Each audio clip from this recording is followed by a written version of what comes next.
The slap hit me before the insult did. 1 second, I was holding my sister's car keys.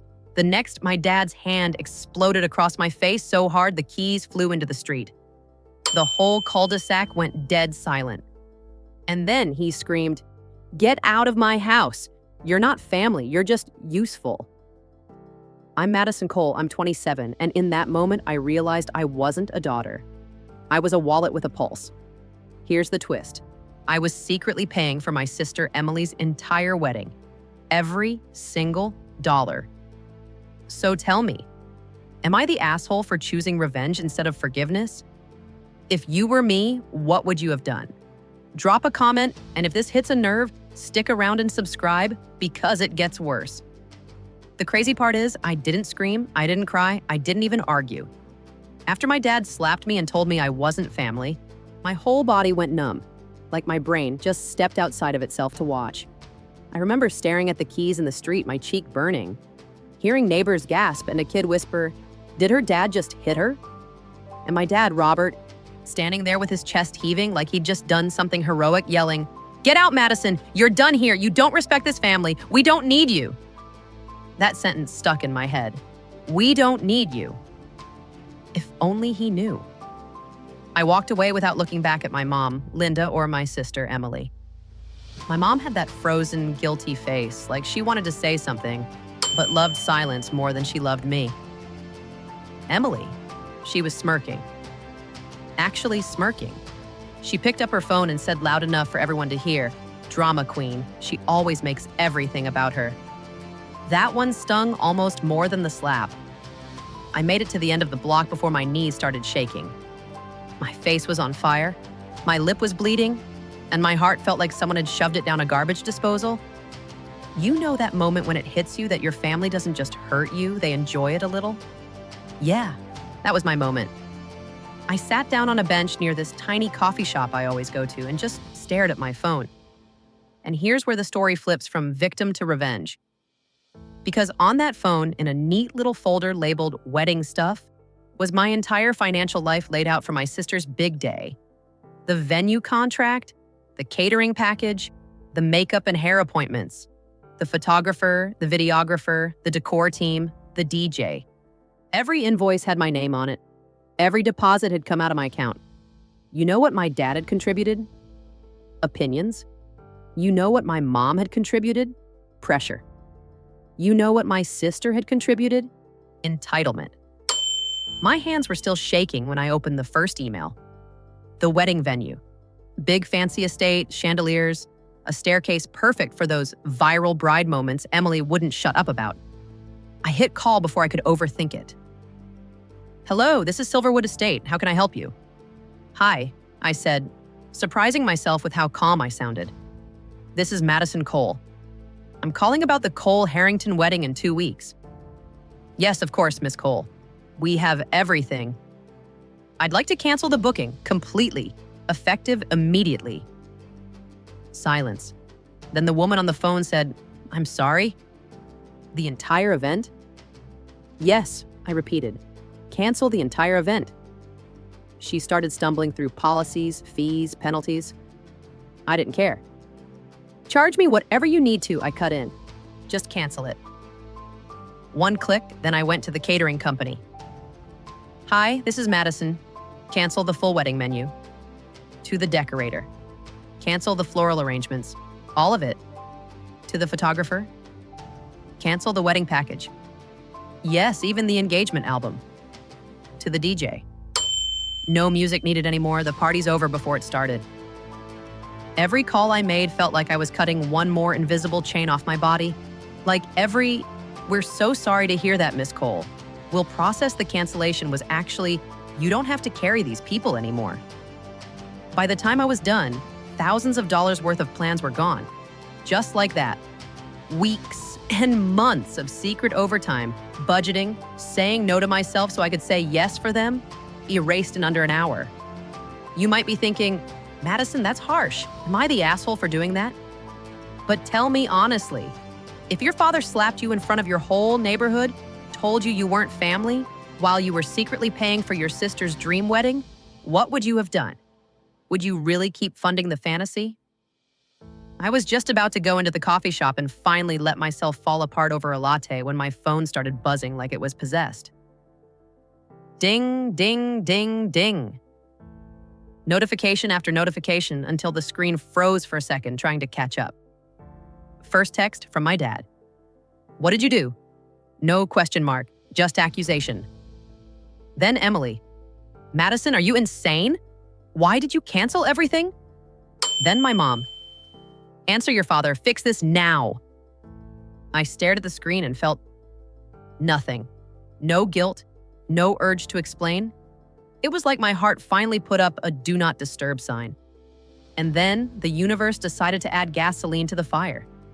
Another notification popped up, this time from an unknown number. I opened it and saw it was my neighbor, Mrs. Diaz. Next to the message was a video thumbnail. My stomach dropped. I pressed play. There it was. The whole thing. Emily throwing her car keys at me and saying, "Go park it, I'm late. Don't screw it up this time." Me saying, "You can park your own car, Emily." Her yelling, "Dad, she's refusing again, she's doing it on purpose." My dad storming out, face red, eyes blazing, no questions, no listening. Just his hand flying across my face, the crack echoing off the houses. Emily laughing in the background, my mom looking away. All in high definition, with sound. My hands went ice cold. Not from fear this time, but from something sharper. Power. They thought they could hit me, humiliate me, use me, and the world would never know. They thought I would stay the quiet one, the peacemaker, the one who understands and forgives. Not this time.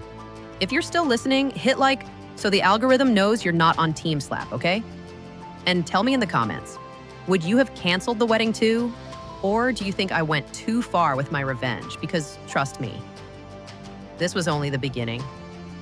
When the cancellations hit my family's inbox, I wasn't there to see the explosion in real time, but I can picture it perfectly because I know these people. Control is their favorite drug, and I had just ripped the needle out of their veins. While I was still sitting in that coffee shop, staring at the video of my dad slapping me on loop, they were home, watching their perfect little world crack. The venue emailed first. We're confirming cancellation of the Cole Harrington wedding, per request of payer, Madison Cole. Then the caterer, then the florist, then the makeup artist, one after another, per request of payer, Madison Cole. Imagine my dad's face reading that. The same man who had just screamed that I wasn't part of the family suddenly realizing the whole wedding was under my name, my card, my money. The man who loved saying, "My house, my rules," realizing none of this was actually his. Later, my aunt told me Emily went into full meltdown mode. She screamed, "This can't be happening. I'm the bride. She can't just cancel my wedding." Like the universe owed her a happily ever after just because she'd picked a dress and an Instagram filter. My mom tried her usual script. There must be some mistake. Maybe the system glitched. Maybe someone hacked us. Denial is her love language, but the venue manager shut that down pretty fast. My dad, in full angry dad mode, apparently called and shouted, "Who gave you permission to cancel my daughter's wedding? I did not authorize this." And the manager, bless her spine, said, "Sir, Madison is the contracted payer. She has full authority. Every payment has come from her. We followed her instructions." Silence. My aunt said you could have heard a pin drop. Emily's phone slipped out of her hand. My mom just sat down and stared at nothing. My dad, Mr. "We don't need you," suddenly had to face the reality that they had needed me for everything. And then came round two. Exposure. Remember that video Mrs. Diaz sent me? The neighbor who saw everything? I had forwarded it to my aunt because, honestly, I needed at least one adult in the family to know the full truth. I didn't tell her what to do with it. I just sent it and typed, "This is what really happened." Well, turns out, what really happened doesn't like to stay quiet. My aunt, either accidentally or subconsciously on purpose, forwarded that video into the extended family WhatsApp group. You know, the one where people send baby photos, Bible verses, and passive-aggressive memes about respecting your parents. Right in the middle of all that came this crystal-clear 40-second movie of my humiliation. Emily barking orders at me calmly refusing, my dad charging out like a bull, the slap. My head snapping to the side, the keys flying, Emily laughing, my mom looking away. There it was, the unfiltered version of who they really were when no one was supposed to be looking. My phone lit up with screenshots from my aunt. The chat was blowing up. Is that really Robert hitting Madison? She was paying for the wedding, and he did that. Over a car? This is disgusting. A parent hits the child paying the bills? Make it make sense. No wonder the wedding was canceled. I wouldn't show my face either. If you're watching this and your blood pressure just went up, you're not alone. Hit like if you think that slap said more about them than anything they'd ever bragged about. Back at the house, Emily was losing it. She didn't just lose her wedding in one day, she was losing her image. She'd spent months playing princess, talking about her big day, her vision, her fairy tale. Now everyone could see that the fairy godmother she'd been using was me. The groom's family saw the video too, and they saw the emails. Remember, my parents had bragged to them about how they were covering everything, talking about our hard-earned money and we want the best for our daughter. They built this whole facade of stability and generosity on my back. The groom's mom called my parents and my aunt put me on speaker so I could hear the fallout. Her voice was icy calm, the way people sound when they're done pretending.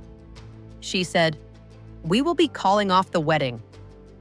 Emily started shouting in the background, No, you can't do that. We're getting married next weekend." The groom's mom didn't even raise her voice. "Your mother has been bragging for months about a luxury wedding your family was paying for. We have now seen proof that your sister paid for everything and that she was physically assaulted and thrown out. This is not the kind of family we want our son to marry into." Then she hung up. Just like that, it wasn't just a canceled wedding, it was a canceled future. Emily apparently collapsed on the floor crying, screaming, "She ruined my life! Madison ruined my life!" Over and over, like I was the villain in a movie, not the person who'd been financing the entire production. But here's what I want you to really hear. I didn't take anything away from her that she hadn't already smashed herself. I didn't create the slap.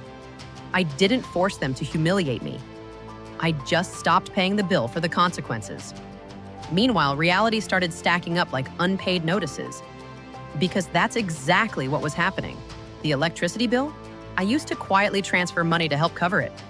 The internet, on my card, my sister's college payment, I'd stepped in more than once. Car insurance, groceries on credit, little emergencies they always forgot to pay back. Without me, all those invisible patches started ripping wide open. By the end of that week, the wedding was gone, the fiancé was gone, the family group chats were full of judgment instead of praise, and my parents were finally meeting the real world without me standing in front of them as a shield. If you think that's satisfying revenge, wait until you hear what happened when they showed up at my door, begging me to fix it all. Drop a comment if you've ever been the backbone of a family that treated you like a burden. I'm reading every one of them because I know I'm not the only one. The knock on my door came 2 days after the wedding officially died. By then, the cancellations were confirmed, the groom's family had gone radio silent, and the video had made my parents minor celebrities in all the wrong group chats. I was sitting on my little couch in my tiny apartment, drinking cheap tea out of a chipped mug, and for the first time in years, my head wasn't buzzing with everyone else's problems. Then, bang, bang, bang. Not polite knocking, desperate knocking. I froze for a second. Part of me already knew who it was. I walked to the door, heart pounding, and checked the peephole. There they were. My mom, my sister, and some random older cousin I barely knew well enough to trust with my Wi-Fi password, let alone my feelings. I opened the door just a crack. My mom's eyes were puffy and red. Her hair looked like she'd been pulling at it. She tried to push past me on instinct, like this was still her space, like I was still a kid living in their house, but I blocked the doorway with my body. "Mom, no," I said. "You don't just walk in here." She blinked like I'd spoken another language. "Madison, sweetheart, we need to talk," she whispered, trying that soft, shaky voice she uses when she wants forgiveness without accountability. Emily stood behind her, and God, she looked wrecked. Makeup smeared like melted crayons, hair a mess, still in some overpriced loungewear set like she was holding onto the last piece of the rich girl fantasy. Her voice cracked. "Madison, please. Please fix this," she said. "They're laughing at me. His family is laughing. Our relatives are talking about me like I'm a joke. My fiancé's blocked me. You have to fix this." That word again, fix. Not, "I'm sorry I laughed when Dad hit you." Not, "I'm sorry I treated you like a servant." Not, "I had no idea you were paying for everything and I feel disgusting." Just, "Fix this." I stared at her and felt this strange mix of sadness and anger. I used to jump the second she sounded upset. I used to rearrange my entire life to protect her from even feeling uncomfortable. But now, all I could think was, "You built your whole life on top of me and you're shocked the floor gave out?" "You're worried about people laughing at you?" I asked quietly. "You weren't worried about laughing at me 2 days ago when Dad slapped me in front of everyone." She flinched like I'd hit her. Good. Let the truth sting for once. My mom jumped in. "Your father didn't mean it," she said, hands shaking. "He just lost his temper. You know how he gets. He's under a lot of stress. The wedding, the money, the money?" I cut her off and actually laughed. "What money, Mom? You mean my money? Because I'm the one who paid for that venue. Those flowers, that dress you wouldn't stop calling a blessing. You let him hit the blessing." Her mouth opened and closed like she'd swallowed glass. And then Emily dropped the real reason they were there. "My fiancé's family said they'll only consider putting the wedding back on if you restore everything," she said, voice breaking. "If you fix the venue, the vendors, everything. They want to see the wedding back to normal." I raised my eyebrows. "So let me get this straight," I said. "They don't want a wedding with you? They want a wedding with my credit card?" Emily burst into sobs. "Madison, please, you're my sister." I shook my head slowly. "No," I said. "I was your bank. There's a difference. If you're still here and you've ever been reduced to your usefulness, hit like." Because that line wasn't just something I said to be dramatic. It was the ugliest truth of my relationship with them. My phone buzzed right then. A little notification banner slid across the top of the screen. I almost ignored it until I saw where it was from. The leasing office, the luxury apartment building I'd applied to months ago but never moved into because I didn't want to be too far if my family needed me. "Congratulations, Madison," the message read. "You've been approved. Your move-in date is confirmed." I swear I almost laughed out loud. My mom noticed my expression. "What is it?" she asked. "Nothing you need to worry about," I said at first. Then I realized, no, they did need to see this. They needed to see that my life was moving, with or without their approval. I held up my phone. "It's my new home," I said calmly. "A place where no one hits me. No one uses me. No one screams at me for saying no." My mom's face crumpled. My sister's sobs turned into full-on wailing. The cousin looked like he wanted to disappear. My mom reached for my hand. "Madison, don't do this," she whispered. "We're family." "No," I said, pulling my hand back. For years, I was only family when I was paying. The minute I said no, Dad told me I wasn't family. I believe him. There was this horrible silence. Not the peaceful kind. The kind that sits heavy in your chest and says, "This is over." "I'm done," I said simply. "I'm not paying for the wedding. I'm not fixing anything, and I'm not coming back." I watched those words hit them like the slap had hit me. They left eventually, my mom dragging Emily down the hallway as she cried, "She ruined everything!" Loud enough for the neighbors to hear. A few months ago, that would have crushed me. I would have gone right back into self-blame. Maybe I did ruin everything. Maybe I am the problem. Am I the asshole? But as the door clicked shut, I felt something I hadn't felt in years: relief. Over the next weeks, while they were drowning in the consequences of their own choices, I moved. I signed the lease. I carried boxes up to my new place.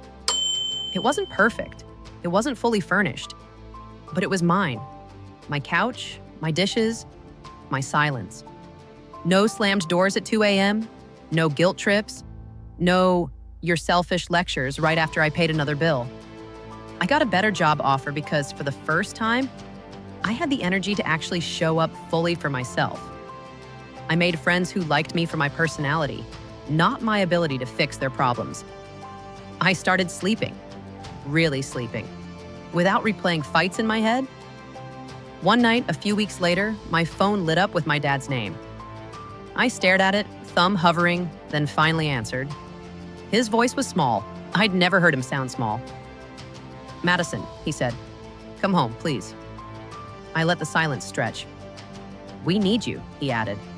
And there it was, the real reason for the call. "I know," I said. "You always did. But you never respected me." He didn't argue. Maybe for the first time in his life, he knew arguing wouldn't work. "We're sorry," he said. "For which part?" I asked. "The slap? Throwing me out? Using my money? Calling me not family? You're gonna have to be specific." He had no answer. "How do we fix this?" he finally whispered. I looked around my apartment, my small, peaceful, sacred space that I built out of the pieces of myself they hadn't managed to destroy. "You can't," I said gently, "because you didn't just break the wedding. You broke me, and I'm the one who had to put myself back together. Without you." I hung up. If you've made it this far, you already know the ending. The wedding never happened. The fiancé never came back. The respect my parents used to demand from everyone? Gone. And me? I got something they never gave me, a life where I am valued. So yeah, call it revenge if you want. Call it karma. Call it, am I the asshole, if that helps you process it. But I call it finally choosing myself. If this story hit close to home, share it with someone who needs the courage to walk away. And tell me in the comments, when is it okay to stop being the one who fixes everything and start being the one who leaves? So that's where I am now. New apartment, new job, new circle, same family, but at a distance that finally feels safe. Sometimes I still replay that slap in my head. Not because I miss them, but because it reminds me where the line was crossed. For years I thought, if I just give more, they'll love me more. Turns out the more I gave, the less they respected me. I won't lie to you, there are nights I still wonder, am I in the wrong? Was canceling the wedding and walking away too much? Or was it the first time I actually chose myself over people who only loved my usefulness? The biggest lesson I took from all this is simple. Love without respect is just dependence in disguise. And being the strong one doesn't mean you have to be the sacrificial one. If you've ever been the one holding everyone together while they're tearing you apart, you're not alone. Tell me in the comments what you would have done in my place. Would you stay or walk? And if this story made you feel something, hit like, share it with someone who needs to hear it, and subscribe so we can talk more about the messy, painful side of family